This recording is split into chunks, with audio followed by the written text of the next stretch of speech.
မင်းကလေးတယောက်ဟာအသက်ရှင်နေရတာထက်တေတာကပိုကောင်းမယ်လို့တောင်ထင်ရတဲ့စခန်းတစ်ခုမှာဘဝတစ်လျှောက်လုံးနေထိုင်ခဲ့ရတယ်။အဲ့ဒီစခန်းမှာလူတွေကိုပင်လယ်နဲ့ကြီးတဲ့ဆင်းပြီးပလဲတွေရှာဖို့လေ့ကျင့်ပေးကြတယ်။ဒါပေမဲ့ဒီလေ့ကျင့်မှုကအရန်အနေအများလို့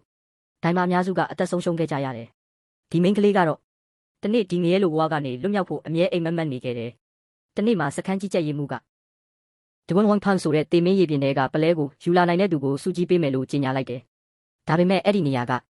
အနေရရှိတဲ့ပင်လယ်တဝါတွေပြည့်နေတဲ့နေရာဖြစ်ပြီး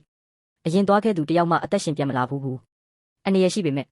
လွတ်မြောက်ခြင်းတဲ့ဒိုင်မာတချို့ကစွန့်စားဖို့ဆုံးဖြတ်လိုက်ကြတယ်။အဲ့ဒီထဲမှာဒွမ်းဆိုတဲ့မိန်းကလေးလည်းပါဝင်ခဲ့တယ်။သူတို့အားလုံးလှေတစည်းနဲ့ဒဝန်ဝမ်ဖန်စီထွက်သွားကြတယ်။နေရာရောက်တဲ့အခါသူတို့ပင်လယ်ထဲခုန်ဆင်းလိုက်ကြတယ်။အပေါ်ရံမှာတော့ပင်လယ်ကတိတ်ဆိတ်ပြီးငြိမ်းချမ်းတယ်လို့ပဲ။ဒါပေမဲ့အောက်မှာတော့တေမင်းအနေရတွေစောင့်နေခဲ့တယ်။ရေအောက်မှာပလဲရှာနေစဉ်ဒွမ်းကခုန်ကြီးတစ်ခုကိုတွေ့သွားပြီးပလဲကိုအောင်မြင်စွာရယူနိုင်ခဲ့တယ်။ဒါပေမဲ့တခြားတိုင်မာတွေကပလဲကိုလူယူဖို့သူမကိုနောက်ကနေဝင်တိုက်ခိုက်ကြတယ်။တိုက်ခိုက်ရင်ဒွမ်းကရေအောက်မှာတတိလစ်သွားခဲ့တယ်